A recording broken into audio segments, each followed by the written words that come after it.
Part 3. Design. Reader's note: this being a philosophy book, it could be a problem between design and design, so I'll emphasise the differences between the two words. When I say design, I mean like architecture and design. When we're using the German Heideggerian term, I'll emphasise it like Dasein, even though maybe that's not quite correct. Otherwise the whole thing could get very confusing, couldn't it? Chapter 3, Design. The right tool for power. Observations on design as the modernization of competence. The 1,000-year empire of competence towards a self-definition of the modern world. Among those who have reflected on the character of modernity, there is a more or less clear consensus that the age we live in is like a gigantic experiment by the leading technologically competent nations on the topic of the boundless increase in power and the growing intensity of life. In this global experiment, modern persons moving onward from generation to generation discover that they are carriers of a specific will to power. It is certainly not true, however, that men with the qualities of Columbus or Descartes, Cosimo or Bacon suddenly emerged as new ready-made species that had established a predetermined empire of unfettered competence founded on a brutal master plan. The names I have just mentioned are individual symbols of a transpersonal turbulence that escalated into the historic experiment of continuing growth in power and competence. It was not individuals who initiated the great leap made by modern philosophy into the mode of existence of the new competencies. Rather, active people were caught up in an autonomous spiral of increasing competence, which was set in motion by the creative spirits of early modern times through recruiting the inventive drive and initiative of these men. To some extent, the great names of the early period in the history of European empowerment are the names of experimental apostles, individuals who could be seen as the first people to be appointed for a new global European mission. These men were the bearers of an original apostolate of the power of knowledge that spread with the irresistible force of a triumphant religion, continually producing new calls and inspiring people to new apostolic successions. Modern Europe's spiral of expanding power and competency can be described as a serial game in which each new generation, starting from the competency level of the older one, added its own particular chapter to the novel that highlighted the epoch. In the context of the play, all actors are equal, and in the context of the call to power, status distinctions vanished at the beginning of the modern age. Emperors and citizens were simultaneously media of the autonomous power spirals. Princes, like engineers, heard the call of new horizons of competence. Plus ultra was the motto of the Habsburg Emperor, Charles V, and the Spanish fleet crossed the oceans of the early 16th century under this banner, which might be claimed as the decisive European slogan of the modern age. Only somebody who shares the feeling of carrying on according to the internal modus operandi of his or her life is a modern European, in the precise sense of the term. Subjectivity in its modern form is only possible and true after the pilot individuals of the spiral of modernity have internalized the theme of increase. Compulsion and spontaneity are inseparably interlinked in the will to keep pushing onwards, which means we can no longer say whether the spiral's dynamic comes from the desire to be competent or the compulsion to be competent. All we know for certain is that its flywheel mass finally becomes more and more subjective. In fact, it acquires more and more competency, such that the desire for competency turns into the competency to desire, and the compulsion to be competent turns into the competency to be compelled. In other words, the moment of competence takes priority every time, and the human subject progressively emerges as a person whose actions, knowledge, desire, and will are based on a subjective capital shock of competencies. All this is just another way of saying that modern subjects are discrete media of power, obviously not simple power, but power with a growth index, power of empowerment, if you like.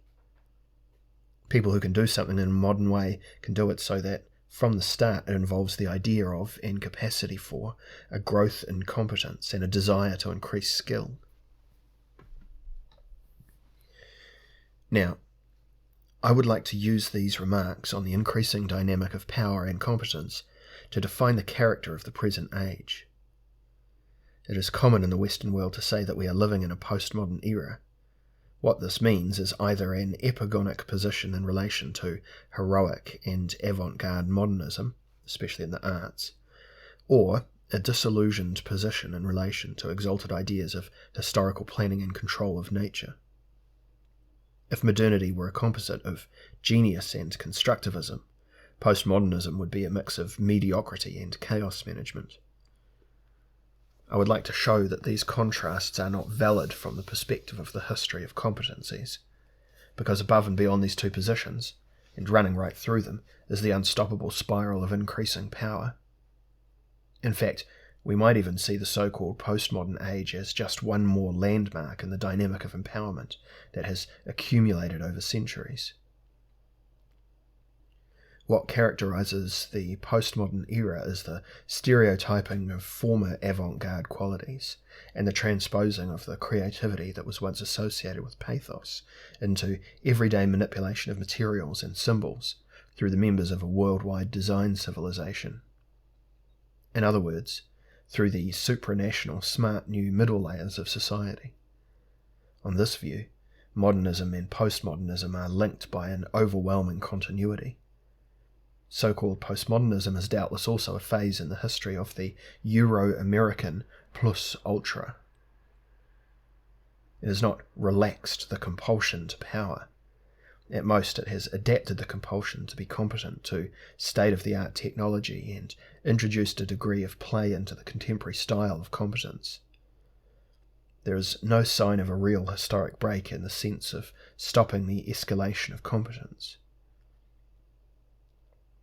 As long as a superior power does not blast the spiral of increasing competence, it will continue winding on unimpeded as the kinetic core of modernity. Even that which would like to resist it seems to contribute to its thrust. Anyone who opposes it just propels it further. Consequently, modernity can only be followed by a further higher level of modernity. As long as the world is left to pursue its own dynamic, our times have nothing ahead of them except their own continuation and heightening into the unforeseeable future, which will always maintain the same principles, up to limiting values which we assume can also be overwritten and extended on and on. This means that modernity is its own end time, and can intrinsically be nothing for itself except its own future source, as long as it continues to be the winding onwards of the competence spiral. In this sense, we must understand it as a dynamic millennium. Those who live their lives as genuine participants in the global experiment of the modern age have to account for their spontaneous involvement in a millenary operation. The yet unvanquished imperial motto has been valid since the 16th century in Europe, regardless of whether we see Columbus or Charles V as the engineer of the Renaissance, or the utopians of the Baroque period as the original apostles of the modernist gospel of competence. We are still following on from them with each statement of life today.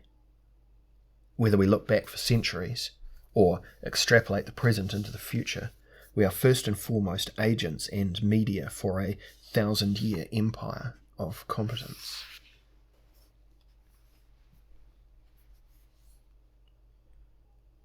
Simulation of sovereignty on the birth of design from the spirit of ritual. As far as we know, this turbulent empire is not a comfortable place. In the agitated end time without end, the life of the individual will be defined by a new mood of competitive performance. This will force the individual to evolve into an adaptable biological machine. The individual person, as somebody who is skilled or has competence, must become the channel for the abstract willingness and concrete ability to perform. This individual's social pride and personal dignity are based on the consciousness of his or her ability to contribute to the rising level of performance as a whole. Individuals in the competence universe must see themselves as relatively sovereign in their sphere of activity. Precisely because of this, the modern individual falls into an unavoidable trap, or at least there is no direct way to avoid it. The chasm opens up because the person in the age of increasing competence, who is so proud of his or her performance, can only occupy an ever smaller, increasingly relativized and specialized position in the general whirl of the competence spiral. Modern experts can do less and less, better and better. That they are alert and can mobilize their will and ability on wide horizons is a justified reason for their existential pride. But it is simultaneously the reason for fundamental and unavoidable humiliation. The total mass of competence of the world that has been mobilized for experiments is growing in an exponential relation to the advances in learning made by individual experts. The more competence individuals acquire, the more they are likely to be players in an overall game, which inevitably makes their radius of competence, however large, seem insignificant. This paradox of individual competence that simultaneously rises and falls from the backdrop to the development of the system of modern individualism. The individualist civilization is faced with the task of rousing the abilities and expectations of the individual sufficiently that the individuals who are spurred on to achievement do not sink into annihilating depression as a result of the unavoidable discovery of their immense all-round incompetence, which is only now becoming visible. Individualism creates the bracing psychosocial climate that provokes and negates the sovereignty of the individual at the same time. It is precisely the dramatic development of this difficult situation that allows a place for the principle of design in the system. For design, seen from an ecological perspective of competence, is nothing but the competent liquidation of incompetence. It secures the individual's competence limits by providing the subject with processes and gestures for navigating as an expert in the ocean of his or her incompetence.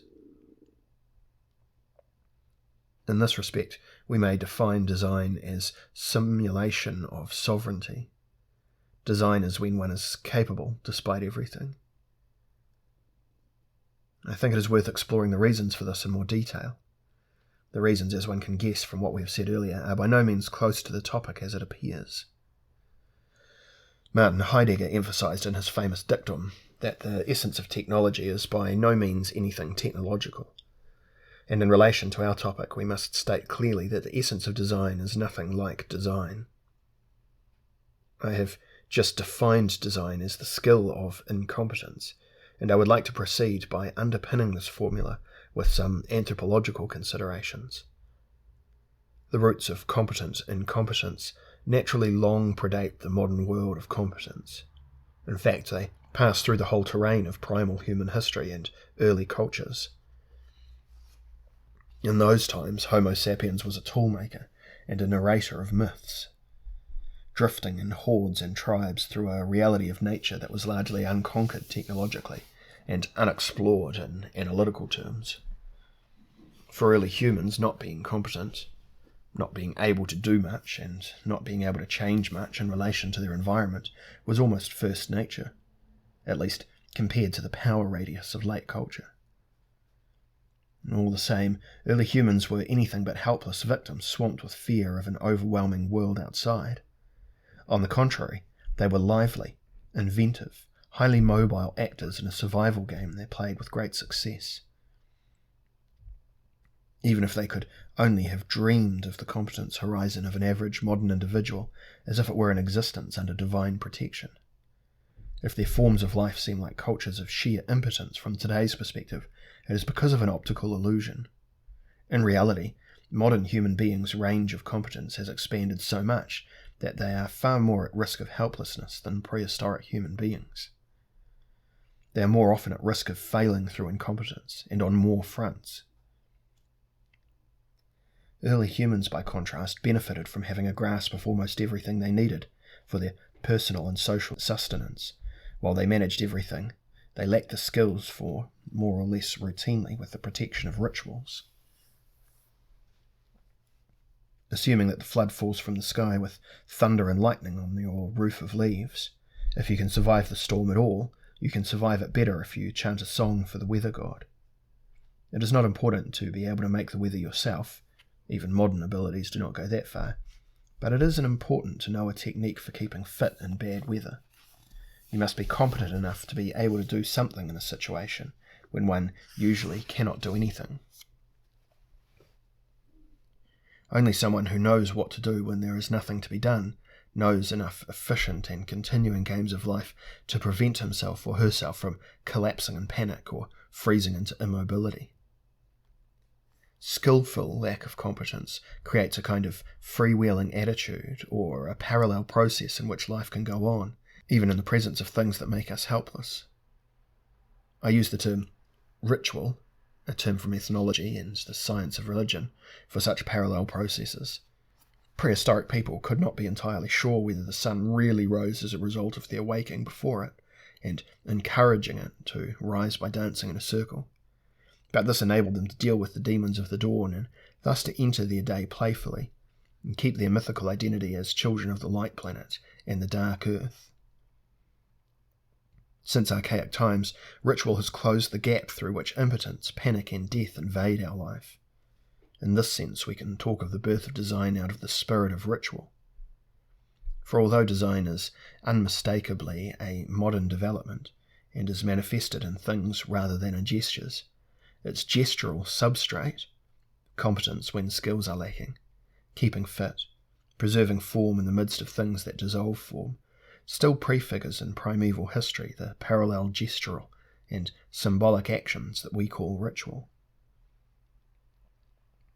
Without having a causal effect on events in the autonomous environment, rituals give coherence to the lives of the practitioners as they are being lived, and, if they are properly understood, have the power to bring order into a world that cannot generally be controlled. Extra ritum nulla salus. Above all, even we modern individuals have retained remnants of ritual competence for the unmanageable, watershed events of life, particularly the death of people close to us. Such rituals allow people, parallel to the event they cannot control, to continue dealing with their own life's drama through minimal patterns that show the right ways to carry on and cope with things. The same applies to births and birthdays, weddings and separations, the transition from the old to the new year and jubilees. They are thresholds built over remnants of rituals whose transgression requires a minimum of formal fitness. Rituals, as elementary game rules and sources of form, provide the gestural repertoire for this. From here it is not difficult to return to the present structures of design-based management of incompetence. If necessary, a coat of paint will always do the trick.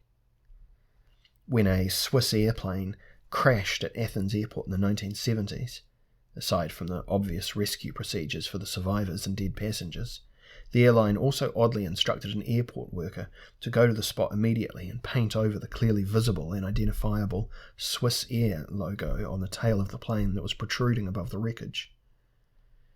You might call this first aid for a wrecked firm logo. It shows precisely what design can and will do in extreme cases. The overpainting of the tail proves that we can always do something when there is nothing more to do. It would be meaningless and frivolous, however, to derive the design question solely from the type of incompetence catastrophe I have just described. After all, dealing competently with relationships and devices for which we cannot be perfectly competent occupies a disproportionate part of our modern professional life and daily leisure time. For the average user, all the technical systems that function on the basis of sophisticated precision engineering, burning technology, nuclear technology, electricity and electronics are completely obscure entities. All the same, our daily life has long since been organised in relation to these technologies.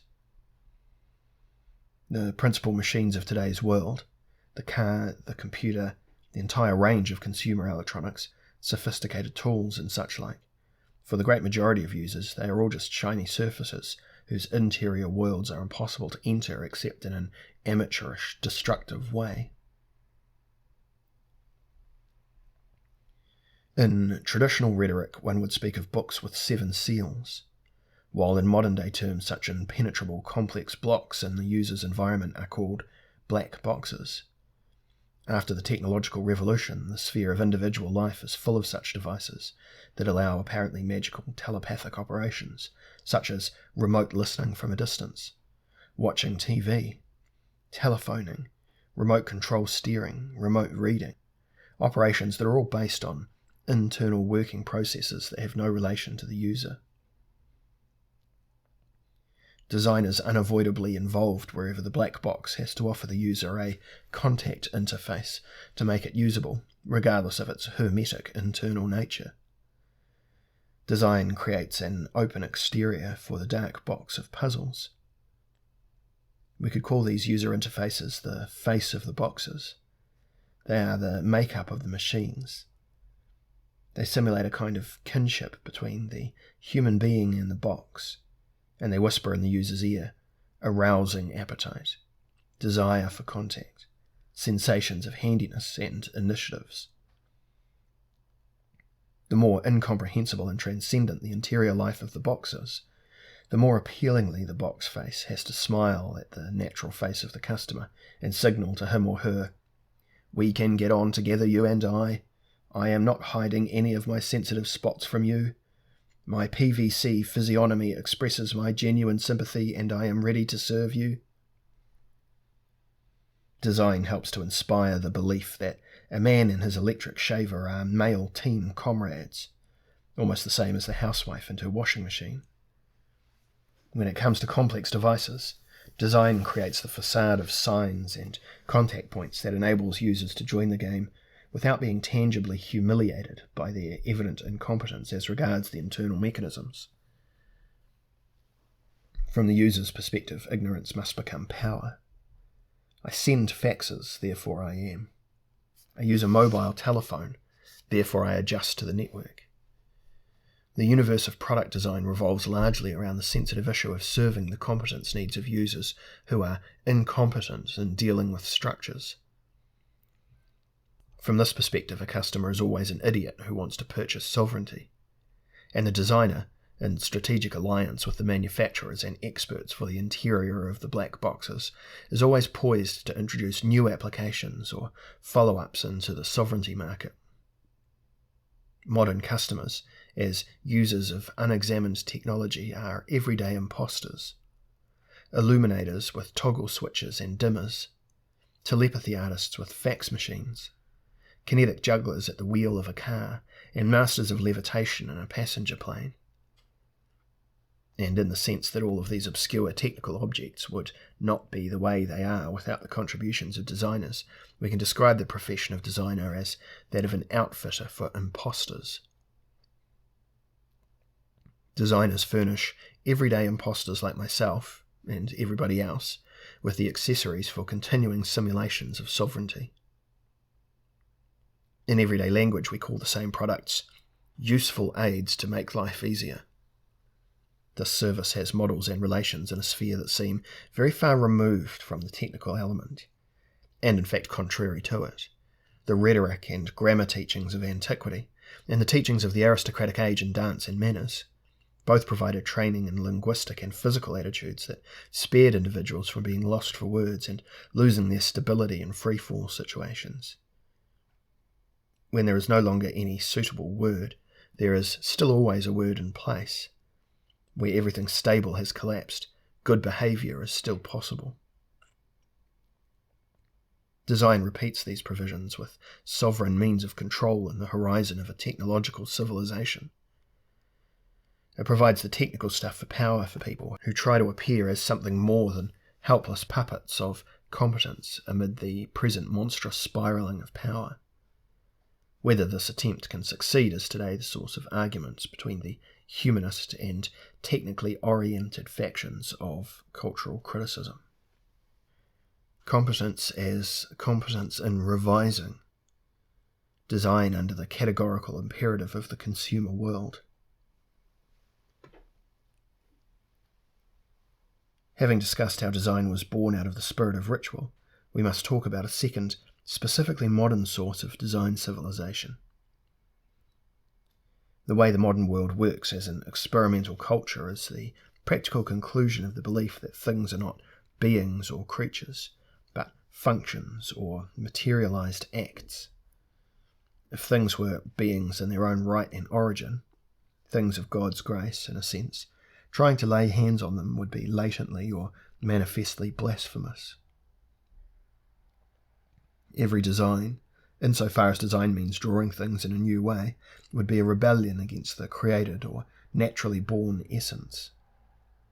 If things, however, are carriers of functions, then they are not protected and sanctified by any original seal, and are inherently open to constant improvement and recreation. In this sense, design as an attitude and profession is rooted in the elementary revisionism of pragmatic modernity. But revision is meliorism. Remaking means improving.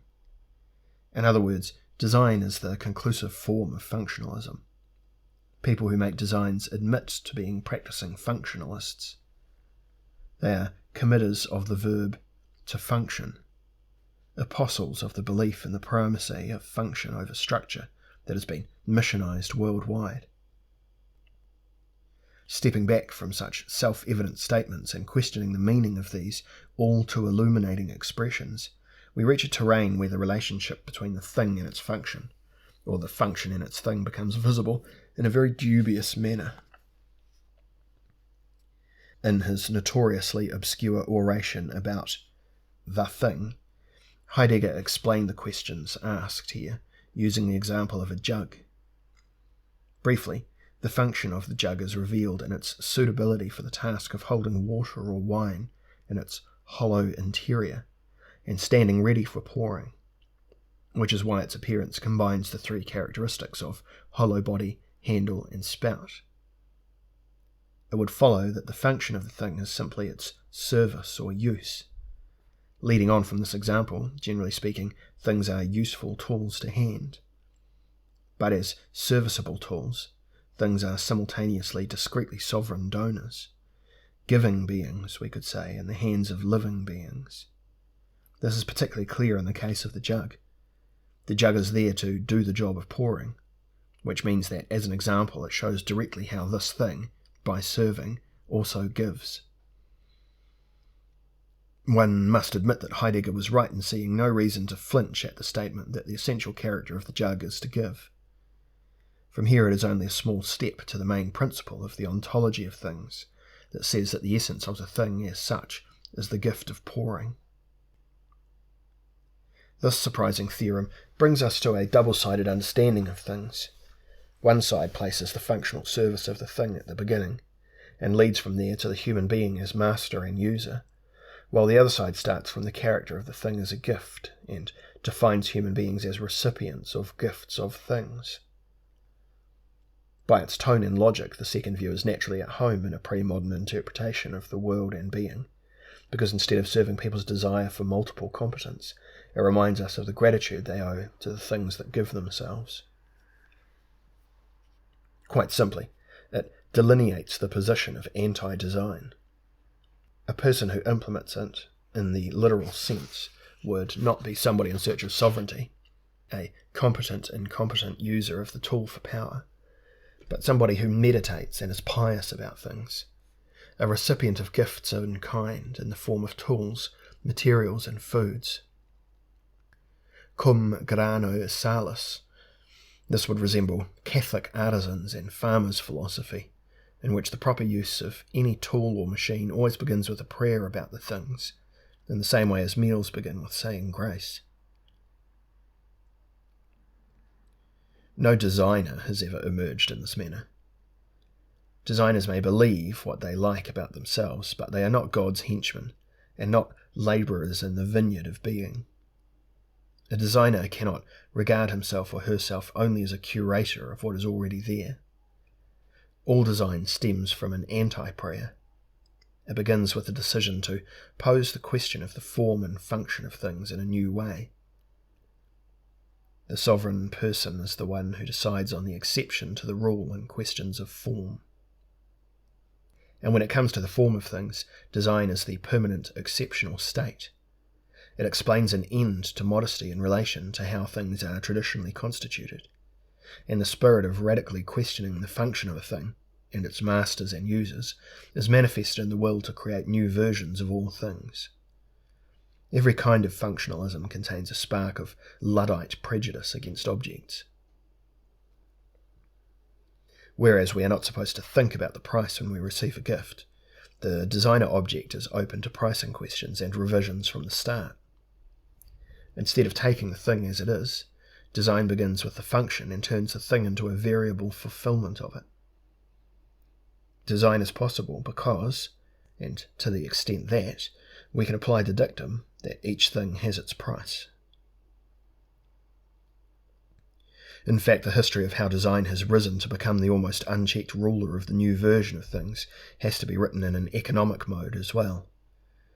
For what we describe here in ontological jargon as a thing is called a product in economic parlance. A thing that carries value is a commodity. If a thing with value is put on the market to compete with other things of the same type, the product, if it is willing and able to achieve success, will become a comparatively better commodity in competition with its peers. In other words, it will shift from being a commodity or goods to being an improvement or a better thing. At first glance, this may merely seem like wordplay, but on closer inspection it is the valid term for the dynamically charged value object. The commodity that has improved as a thing of value seeking success has a dynamic way of being on the market that means it is already, as such, a thing that seeks comparison to make it look even better. We could say that it obeys the categorical imperative. Always present your image on the commodity market in such a way that the theme of your existence can be understood at any time as expressing and motivating the effort of improvement. Because designer goods as such are now presented as embodiments of the demand for excellence in opposition to rival commodities, they are, as it were, the real existing comparatives of things. From an ideal typical perspective, in the modernised product world, there is no longer a market trend for static commodities, but only one for improvements. There are no stable qualities, but only products that surpass and enhance. The revisionist approach to things in design is articulated precisely at the intersection between experiment and competition, between functional improvement and improved utilization. These two improvements are complemented by a third, if we take into account that a design object seldom, in fact never, comes alone. Each individual design object profits from closeness to its own kind. It adopts an atmospheric added value that stems from the family resemblance to related products that have been optimized, stylized, freshly conceived, further elaborated and exaggerated. In other words, improvements. The critical theory of product ranges is concerned with improvement groups, but whether seen in an ensemble or as a single item, after rejuvenation in design the thing is always a comparative object. It is the successor of an ousted or surpassed thing, the result of an optimization story that is open-ended in relation to the future. If, as we have said, the designer in the role of homo aestheticus and psychologicus is a member of simulations of sovereignty, he is also, as homo economicus, the outfitter for goods on the path to improvement. He is the man of the unconditional comparative, a development aid worker for trending things. He could be described as an all-rounder for revisions of things. He acts in this capacity as a rigger, a military parachute packer, for the power struggles of owners of variable capital that circulates in the form of improvement products. And just as the present world market actually rewards improvement, design becomes not only one success factor among others, but, what is more, a basic element of and a nutrient solution for modernised success, meaning more cleverly made success in its own right. Applied art for the ego.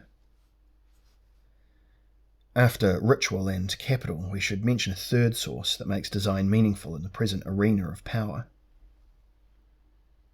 The key word is applied art. I do not wish to embark on an excursion at this point into the swamplands of theories of modern art, nor shall I consider the classic Marxist idea of product aesthetics and the liberal catchword consumer aesthetics. I shall also ignore the role of the aesthetic in the apparent solution of fundamental contradictions of capitalist society. After all, we are no longer in the 1970s. I assume we know how designers contribute to adding surplus value in packaging and presentation as cosmetic artists of products. We also know that pseudo-improvements, the pretense of quality differences, and creating the illusion of customer choice have long since been problematic domains of design as applied art that has gone astray. And this is a premise I can introduce here without further commentary. In a culture of identity, difference necessarily becomes a scarce resource. In relation to applied art, as everybody knows, difference not only is a contact ground for encounters between beauty and technologies, but also epitomizes processes to regenerate the semblance of the beautiful life. In this respect, applied art is a privileged access to the dream factories, whose contribution is vital to sustain the complicated psycho-political machinery of modern mass societies. Even critics of ideology now accept the idea that modernity is just another name for the difficult job of finding the right balance between deconstruction and construction of illusions. It follows that design as applied art is always a regulator in the subjective ecology of the individualistic civilization. It provides the air conditioning for nervous large-scale societies and contributes to the fine-tuning of systems that create illusions and flair. It motivates the tones, the players and the lotteries of the society that prioritizes performance and experience by the widest possible distribution of the sovereignty premium, together with its methods of simulation. Everyone should have access to that winning feeling. This is the rule for inclusive games. As long as democratic concepts take the lead in advanced illusion design, technological progress will seem like a lottery to many people, if not everyone. On this note, the French railway company SNCF presented its high-speed policy to the population with the slogan "Le progrès ne vaut que s'il est partagé partout." And I apologise again for my lack of French. It means progress is only worthwhile if everyone shares in it. On the reverse side of this generous illusionism, however, is a growing atmosphere of harsh rationality. Its signs haunt every medium, and the trend-setting press has been broadcasting exclusively on this wavelength for a long time now. Applied art, combined with a new absence of illusions into exclusive games, results in the modernization of egoism, and it is this effect of this new mass-scale self-designing that brought a chill breeze to the postmodern illusion hothouse of the West in the period after 2000. Design as art, applied to the ego, creates smart managers with the latest bundle of competencies combining speed, information, irony, taste, and cool ruthlessness. The one-time avant-garde idea of making a work of art out of the life of the individual itself has now, after a delay of barely 3 generations, reached the grassroots of society. What is called lifestyle is the breakthrough of design to the level of self-stylization and personal biographies. Nowadays, the individual aims for the competency to present himself or herself as a compromise between artwork and machine, rather like Andy Warhol, who has long been seen worldwide as the patriarch of design-oriented neo-individualism.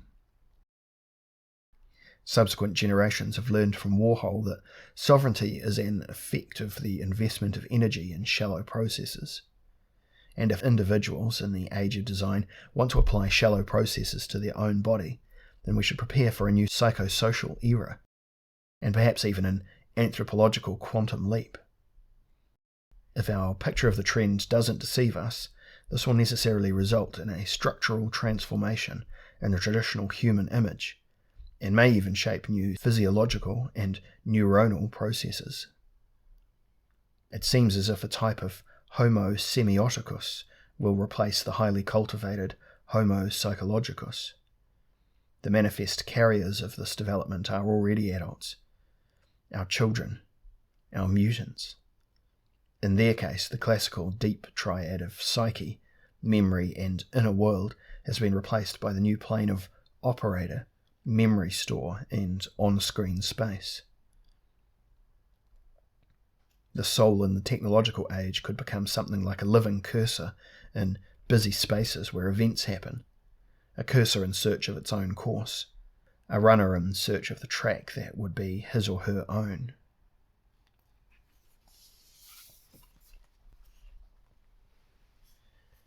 In the Battle of the Titans.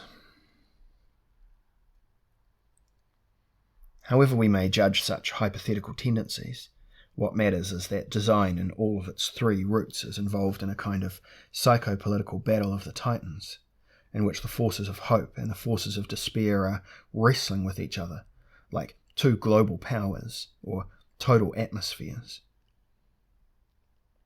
In this respect, the collapse of communism certainly did not end what was called the bipolar era. At best, we can say that the superfluous battle of the Titans, the East-West bipolarity, has finally vanished to make way for the necessary battle of the Titans, the fateful conflict throughout humanity between confidence, along with what gives it its justifications, and despair, along with what nourishes it.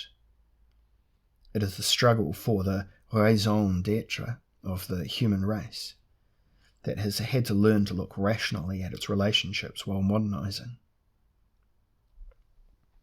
This bipolarity encompasses all contemporary works and arts, in the battle of motives that give reason for hope or drive people to despair. The life impulses of present and future generations come into their own, or dissolve into nothing. On the whole, the media have failed to understand this psychodynamic endgame of species intelligence, although they have been shouting wildly like warriors in the fog. The political class, too, has barely understood it, although it has long since been operating on the battlefield itself with rather confused manoeuvres. No institute of strategic studies has ever wasted a word on the course of the ultimate psycho-political drama, let alone risked a hypothesis on its outcome. The intelligentsia is under a curious spell that prevents it from appropriately fulfilling its office as world witness. It is evidently still too difficult for people today to be combatants and observers at the same time in the middle of a battle of the Titans. The rule seems to be that those who see do not fight, and those who fight do not see.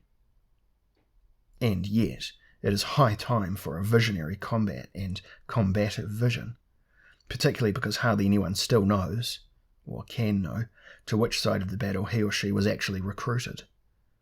This is the frame for the current crisis of vision that everybody is talking about. The view as such is clouded in the confused battle of the Titans. One person's reason for confidence is another's cause of despair. One person's cause of despair is another person's reason for confidence. Even the last bipolarity has its dead spaces and no man's lands. Double agents lose their way between the fronts, and the scenarios of the World War in the depths are hidden behind clouds of ambiguity. But wherever ambivalence holds sway, design is not far off. Designers are already make-up artists for bottomless confidence, and creators of simulation methods for illusory hopes and false escapes. They are the crack troops of double agents in the battle of the Titans, working with confidence on new things, fit for the future, and running blindly and desperately along the same old path in a panic of self-preservation. They agree with both sides and equip them with signs and devices. Designers, as members of the indecisive class par excellence, are simultaneously providers of toys for the last humans and inventors of tools supposed to prove their worth in future workshops. But their indecisiveness is not a mood or a personal weakness. It reflects the state of all competent authorities at the present moment of the world. It shows that we do not currently know what competencies a person must be equipped with to avoid creating further causes of despair.